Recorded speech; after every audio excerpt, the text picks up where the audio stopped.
कृष्णाय वयं नमः। गोपाल कृष्ण भगवान की जय। या श्री क्षेत्र येथे श्रीमद भागवताचा प्रारंभ होत आहे। भागवत शब्दाचा अर्थ देवाचा भक्त, भागवत म्हणजे देवाचा भक्त। त्या भक्तामध्ये एक अपूर्ण काम भक्त आहे, एक पूर्ण काम भक्त आहे। अपूर्ण भक्त पूर्ण भक्त म्हणजे अपूर्ण वारकरी पूर्ण वारकरी। तिसरा शब्द अपूर्ण वैष्णव पूर्ण वैष्णव, समानार्थी शब्द आहे। अर्थ एकच आहे, पण जो अपूर्ण आहे त्याला पूर्ण व्हायला पाहिजे। ज्याचं काम पूर्ण झालं नाही त्याला अपूर्ण काम म्हणतात, आणि ज्याचं काम पूर्ण झालं त्याला पूर्ण काम काम नाही अलोपाही रिकामा, म्हणजे तो पूर्ण काम झालेला आहे, जीवनमुक्त वारकरी।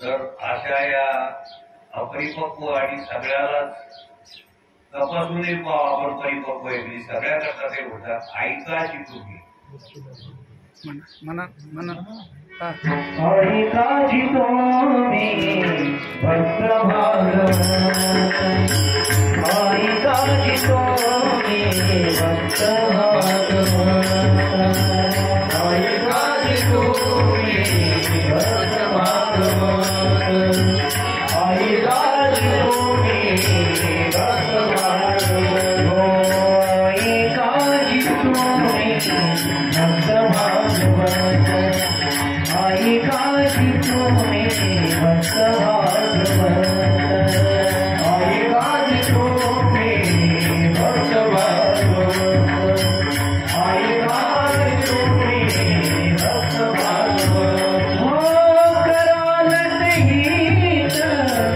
सत्य करा, कराल ते हित सत्य करा, ऐकाची तुम्ही भक्त भागवत, ऐकाची तुम्ही भक्त भागवत, ऐकाची तुम्ही भक्त भागवत।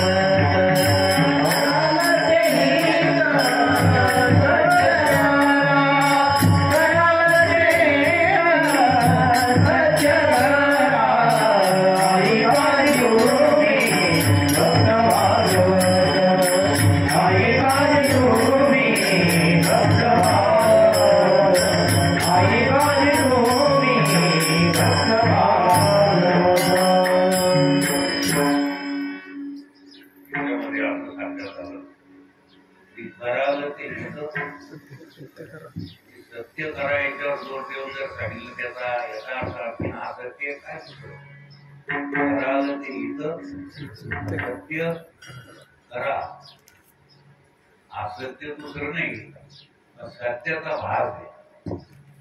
सत्याचा काय भाग आहे, सत्य नसतं, सत्यासारखं भासतं। म्हणून खाल जे आहे ते विचारपूर्वक लक्षात घ्या। त्याचा क्षणोक्षणाला विचार, क्षणोक्षणाआधी करावा विचार, विचार करावया पार, असं हित पदरात पाडून घ्या, असं हित पदरात पाडून घ्या। कराल ते हित सत्य करा, असा हा भागवत ग्रंथ आहे। हा भागवत ग्रंथ म्हणजे जन्माला आल्याचं फळ पदरात पाडून देणारा ग्रंथ आहे। जन्म आलो त्याचे आधी फळ झाले, साची पूर्ण फळ पदरात पडतं, असा हा भागवत ग्रंथ। सगळ्या ग्रंथाचा सार हा भागवत ग्रंथ आहे। व्यासांनी अनेक ग्रंथ लिहिले, 17 पुराण लिहिली, पण मनशांती त्यांना काही प्राप्त झाली नाही। एक दिवस नारद महर्षी आले। नारद महर्षीने विचारलं की आपण 4 वेदाचं विवरण केलं, प्रस्तावत्रयी लिहिली, अनेक ग्रंथ सूत्र वगैरे आपण लिहिले, पण आपण असंतुष्ट असमाधानी आहेत असं वाटतं।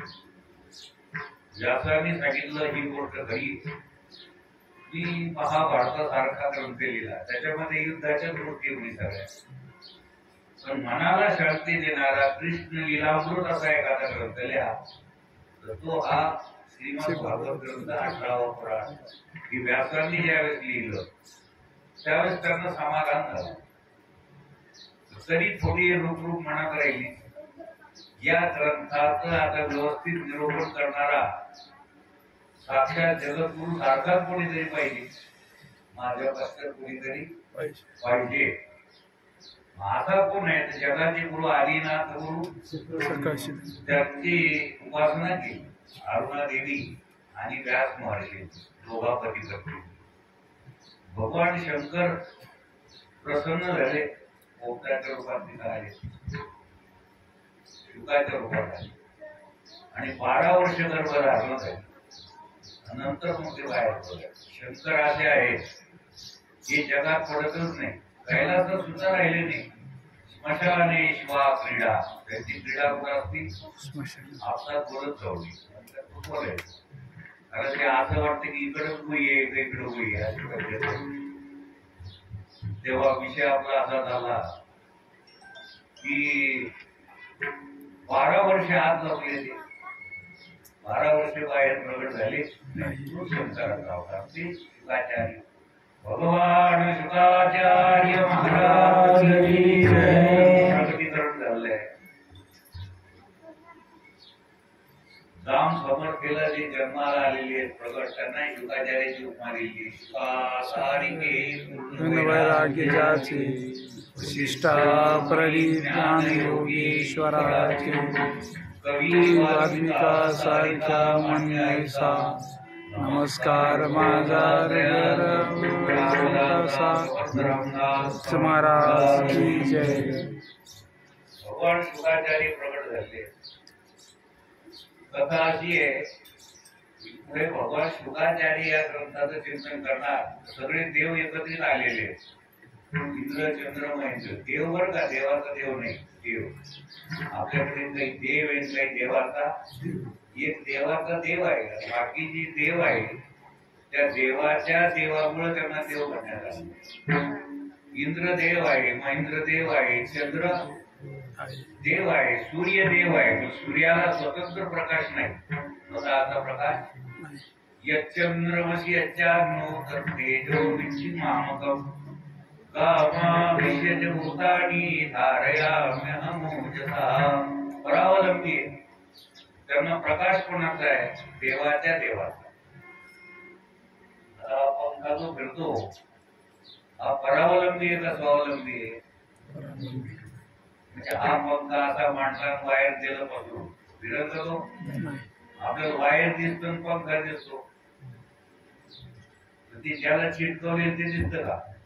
करंट जर नसतं तर बाहेर काय करील, फॅन काय करील. तसं करंट रूपे आत्मा जर नसेल तर मन काय करील आणि हे वरत. फॅन कशामुळे फिरतो? करंट मुळे. आणि ज्ञान निवडून आल्यामुळं, मंत्री झाल्यामुळं. असं कशामुळे फिरतं? हे गरगर इकडं तिकडं हातात गोळ घेऊन शर्ट करून सफारी घालून मंत्री सत्तरी म्हणून घेत. हे कशामुळे फिरतं? गरगर कशाच्या बळावर चालतंय? काही शक्ती असत नाही त्या पाठीमाग. अशी शक्ती दिसत नाही का? नाही. आता इथं बाहेर दिसतो, फॅन दिसतो, त्याचं वरचं बॉटल दिसत, करंट दिसत का? नाही. तसं आत्मा दिसत नाही पण आहे. सगळं जग ज्याच्यावर फिरतं तो आत्मदेव आहे. ज्ञानदेव म्हणे बघा अखंडित सेवा त्याला ओळखा. त्याला ओळखणे हे भागवत आहे. भक्ती मार्गाच्या द्वारे त्याला ओळखा.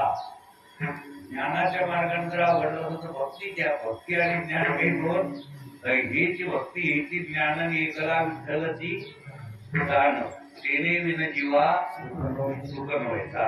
असं हे भागवत आहे. तिसरा डोळा उडवणारा ग्रंथ म्हणजे भागवत आहे.